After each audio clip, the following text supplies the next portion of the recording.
Elena Runco is a licensed clinical social worker who is currently the Director of Student Services Social Workers for Pittsburgh Public Schools. She is going to speak to you today about careers in social work and her personal career journey.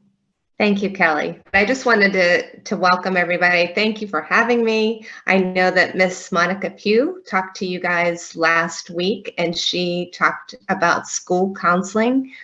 I'm here to talk about social work, not just school social work. All right, so let me try this here from the beginning. Okay, now we can see it. All right, so you already know who I am. My name's Elena, and I'm a licensed clinical social worker. Right now, I'm the Director of Student Services for Social Workers at Pittsburgh Public. Next slide, please. Is that any better? That's good, yeah. Next slide, please. So I wanted to talk to you about social work, not just school social work, because there are many areas that you can go into for social work. And that is probably why I chose it, because as you see through my career path, I have met and gone through several of these. So there's child welfare. Clinical social work is like where you would do therapy. School social work, which I've done a lot of my life. Medical social work, which I have not done.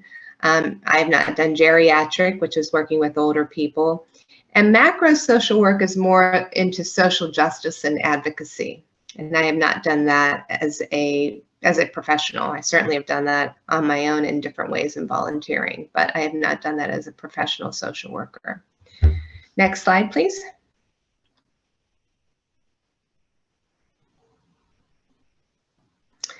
So there are different educational levels to become a social worker, and then I'll tell you what I did. But a bachelor's in social work, a BSW from an accredited university, you can work in supervised roles that are not licensed, that doesn't require a license. Or then you can move on to get your master's degree. And then after that, if you want to get a license, you have to get a master's degree, but then you have to pass the social workers board master's level or clinical test. And that also requires 3,000 hours of supervised clinical experience plus the test. So it's a lot of work, but it's worth it. It's what I did. Some people move on to get their doctorate. I did not do that. I did get the home and school visitor certification, and that's helpful in school social work. It used to be a requirement for school social workers, and now the requirement is to be a licensed social worker. Next slide, please.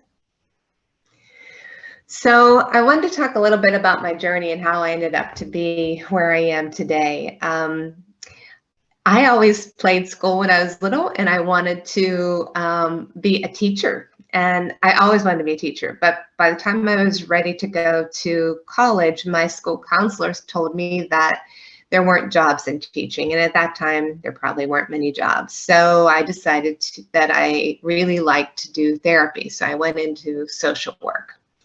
Next slide, please. And I'll tell you about my educational experience. Next slide. So I went to Gannon University, which is in Erie.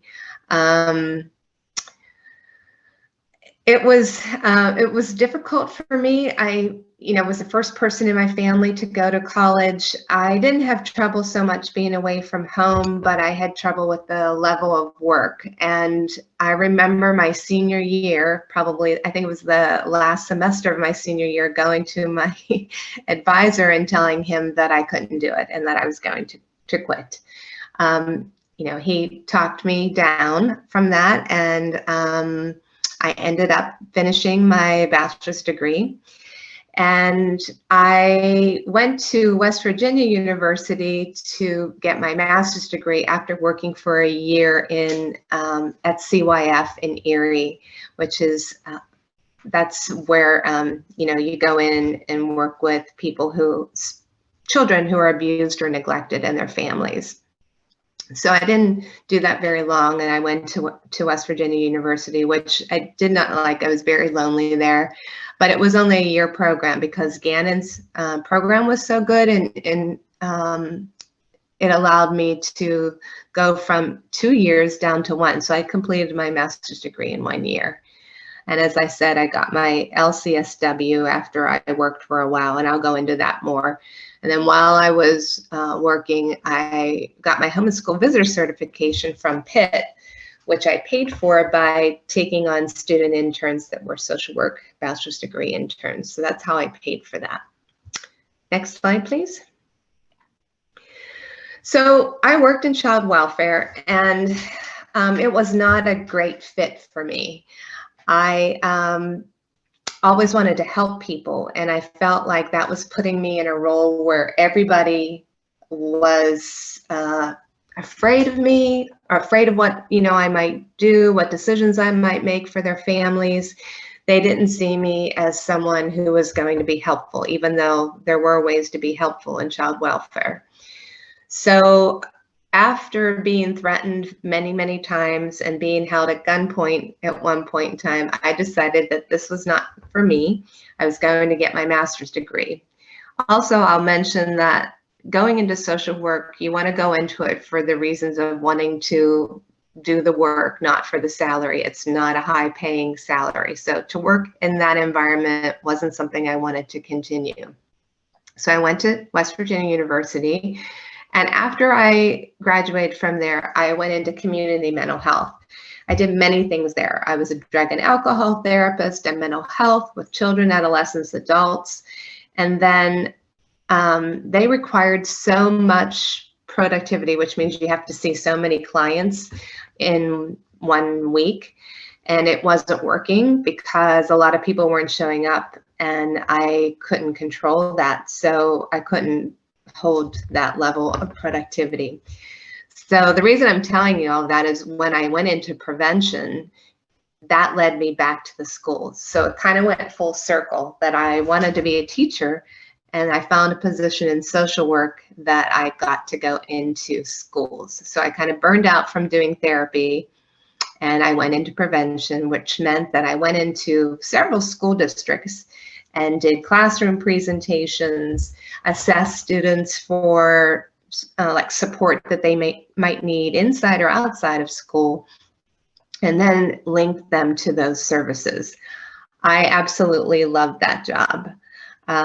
So next slide, please.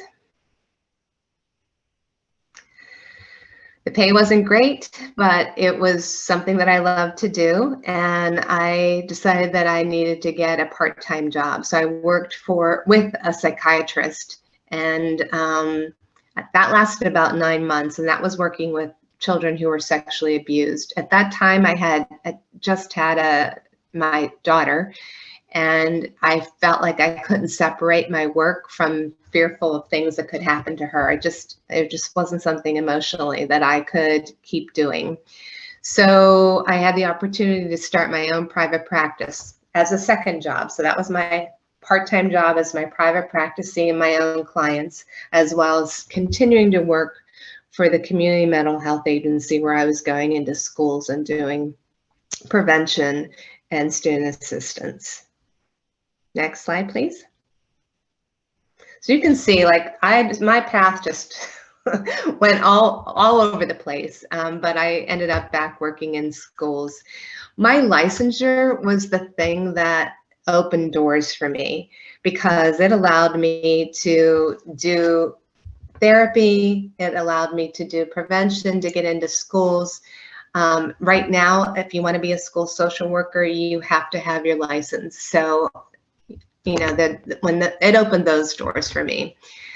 When I was working in prevention for the community mental health agency, and also my private practice, after a crisis in my personal life, I ended up hearing from a friend who said, hey, this school district wants a school social worker, which I have been trying to get into a school since, I think it was 1994 that I got my home and school visitor certification to work in schools.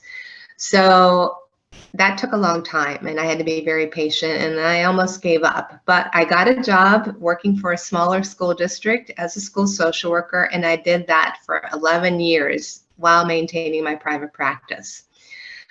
My current position came about because I thought it was time to try to do something on a higher level, so that I could affect maybe more students.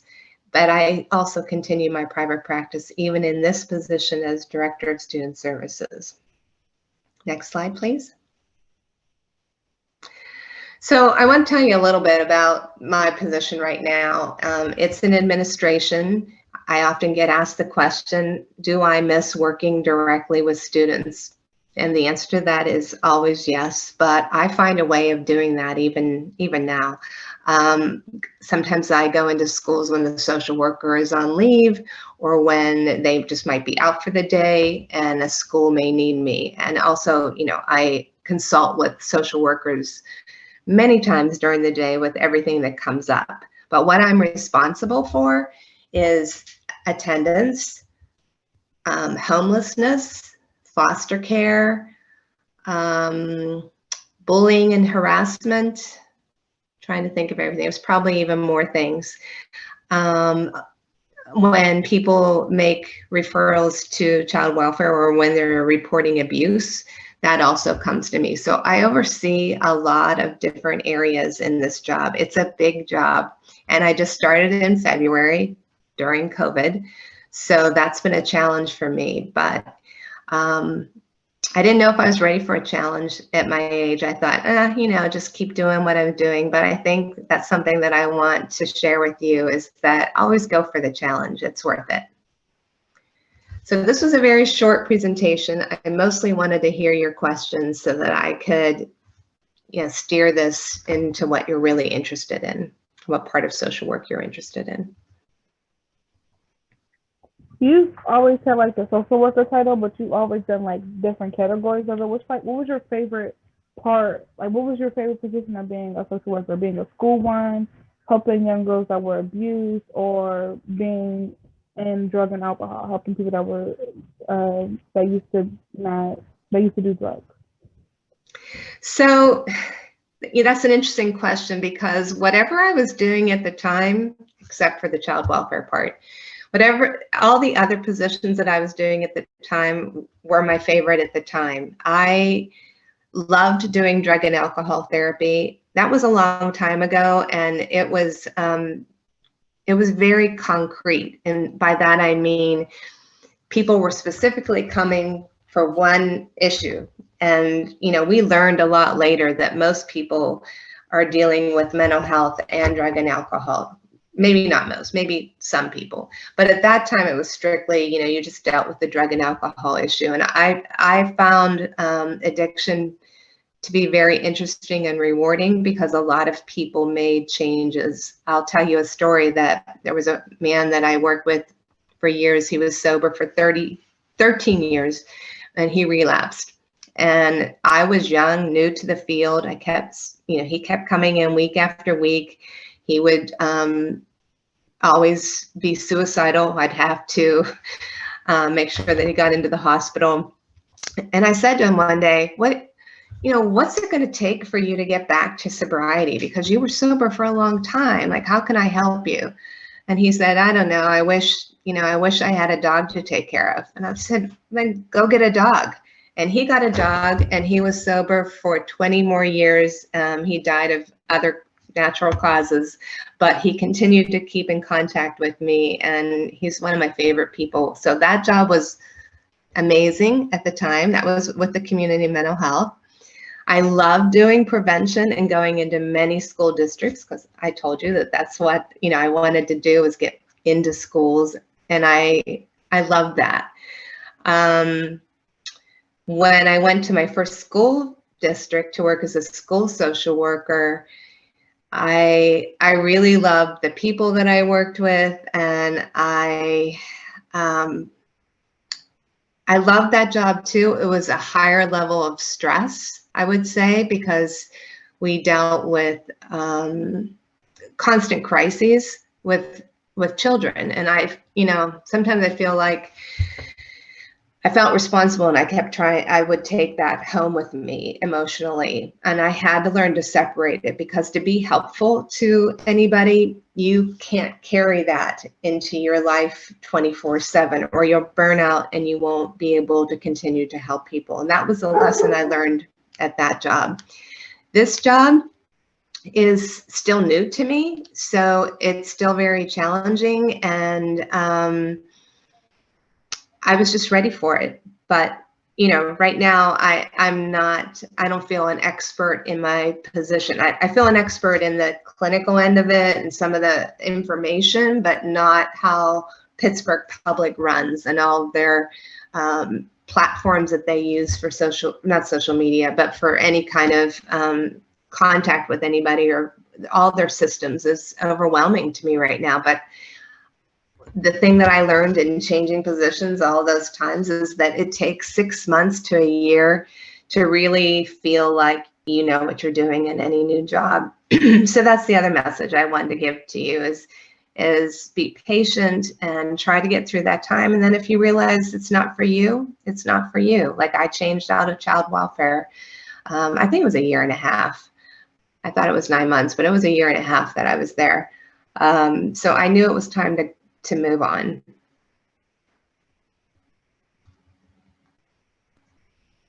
Did that answer your question? I know I didn't pick just one, but they were all my favorites at the time.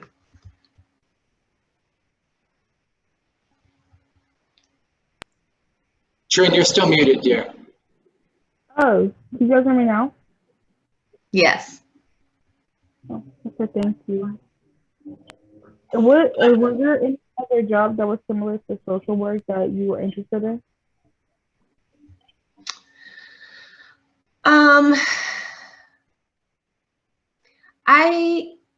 Social work is so varied. So I could do a lot with it. It's really different to do therapy than it is to do school social work, than it is to do child welfare.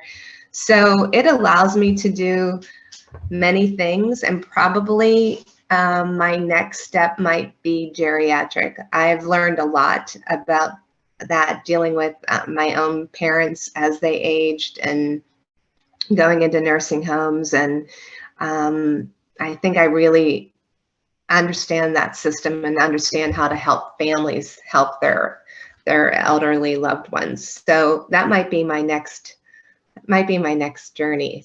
So we'll see. Did I want to do anything else? I wanted to be a teacher. And then being in a school, I thought it was interesting, the school counselor position, like Miss Pugh. I don't know if you heard her, but she, the position she was in when she was in a school, we were both directors now, but when she was a school counselor, I worked with a lot of school counselors, and that's a really interesting position. And we do a lot of similar things. The thing that's different probably is that in high schools, like, they're more responsible for school scheduling and credits, where I would be more clinical and deal with homelessness and truancy and anything mental health. I'm sorry? I said, so you more so deal with personal issues. Yes.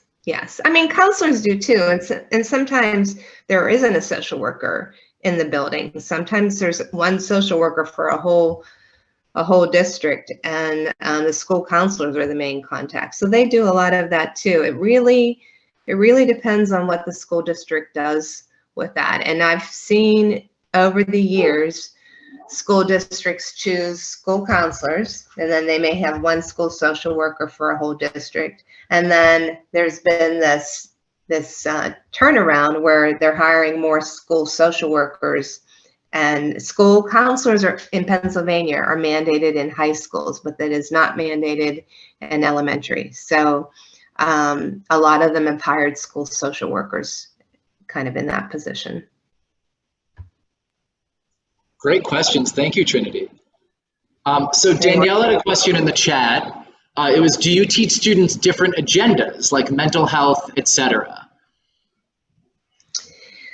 A social worker in a building would. Right now, I am in more of an administrative position, so I support the social workers, so helping them find different programs for them to use in school, or they use me mostly as a consultant when crises comes up, or homelessness is very, you think it's straightforward and it's not. So even deciding if someone fits that criteria, which is not living under the bridge, it's not necessarily just living in a shelter or in a motel. It could be times when families have to double up and live with other family members. So it gets kind of murky, and I do a lot of consultation. The district also wants me to come up with, what mental health curriculums do we need to have, what providers in the school. So one of my main tasks to do this year was there's 54 schools. So I had to look at all 54 schools and find out what services were in the schools and what services they may need. And that was a huge task, but a very important one. And so we have it pretty much settled right now. I think we have a lot of services coming into the schools.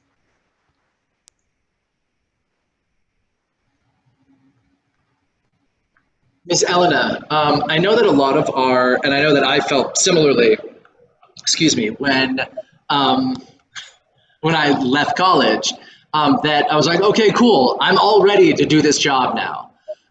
If you had to put a percentage on it, what percentage of your, I guess, skills or techniques that you use on a daily basis did you learn in school, and what percentage do you think you just learned by doing on the job? It's a good question. I think you learn in the groundwork. So I don't want to, you have to go to college to do this. And maybe I'm underestimating it, but I would say 30% I learned in college and 70% I learned while on the job.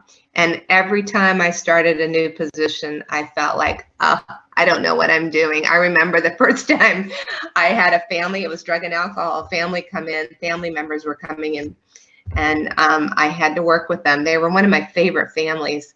And now I look back and go, I was so inexperienced, and they loved me, and they said I helped them. And their dad is still sober now, so hopefully I helped them, but I really felt like I didn't know what I was doing. I had to rely on my supervisor and my coworkers, and we met every week and went over cases and talked about what to do and what not to do. I got a lot of support that way, realized a lot of mistakes that I made. And when you make them, you go back and like if you're in therapy, you go back and you talk to the client and say, I think maybe this wasn't the best avenue that I led you down. So let's look at something else. I always just admit it. I don't pretend like I know something I don't know. Even today, I get calls constantly from social workers, and sometimes the answer is, I don't know, but I'll try to find out and I'll get back to you. I'd rather do that than pretend like I know something and give someone information that's not going to be helpful. Exactly. And CEOs on the call, I always say it, wisdom doesn't come from knowing what's right. It comes from messing up, often catastrophically, and then learning what's right. Yes. And the base of all knowledge, the beginning of all knowledge, is the statement, I don't know. It's often the smartest thing you can say. So always happy to be able to do the I told you so dance in front of our students. So thank you. I've learned much more from the mistakes. You've probably heard this before, guys, but I learned much more from the mistakes that I made than anything that right now, things are popping into my head from those early years of the mistakes that I made. And very little is popping into my head on what I thought, I did great. So you learn a lot from the mistakes that you make. What's that Albert Einstein line? Anyone who's never made a mistake has never tried anything new. There you go. There you go. and keep trying new things. You know, I'll be upfront with you. I'm 61 years old, and I took this new big job at 60 when everybody else is like, you know, I'm just going to ride it out. I can retire. And here I am. Oh no, let's take the biggest challenge of your whole career and see what happens. So.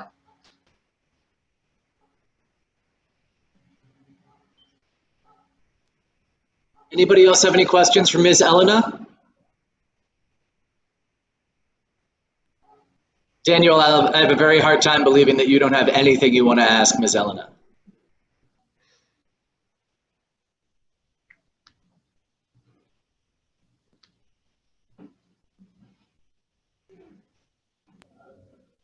Do you want to hear one of my lessons? Oh, go ahead. Danielle just said she's thinking at the moment. Oh, okay. I didn't say nothing. I don't know. I just said, thanks for coming. So I know what else to say. Oh,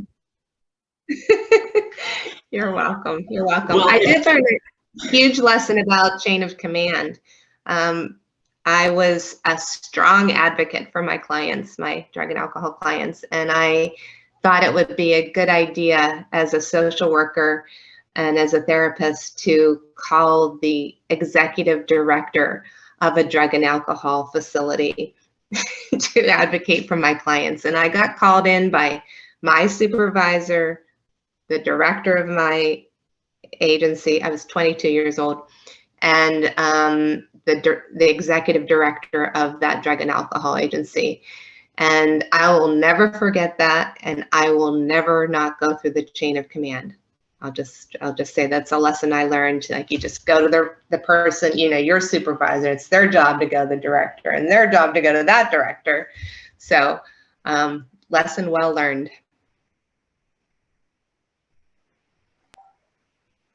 So I have one more question for you, Ms. Elena. What is your favorite part so far about working? So you were talking about, you know, wanting to be back in schools and always wanting to be back in the schools. What is your favorite part so far about working in Pittsburgh Public Schools?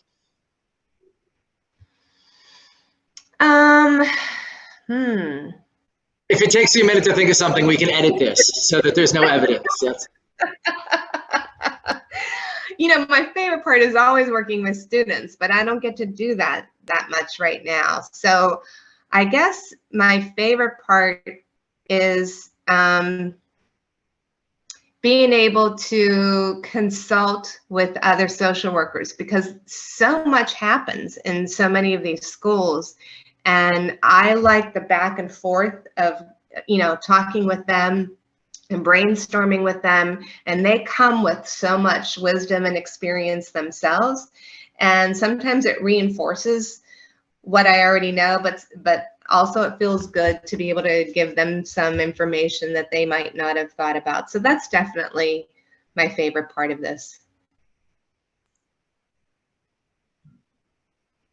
And, Danielle asked, why do you like working with students? What is the best part? Oh, well, I love working with teenagers. Let me clarify that. I didn't work with little kids that much at all. I mean, I love little kids. I didn't work with them. I love teenagers. I find them, one, hysterically funny. So humor is one of my coping mechanisms. So that, and I think in some ways they are less vulnerable than younger kids, and I felt like I could help them and they actually could do something about what was going on in their lives. They weren't stuck as a small child, not being able to, you know, have the power to do anything. So the changes that kids make, teaching them, empowering them has really made me feel better than what I could do for them for one instance. If I teach them how to cope, then they can cope with a lot of things rather than just try to solve one issue. So I just love teenagers. I love teenagers and college age students. That's where my passion is in social work.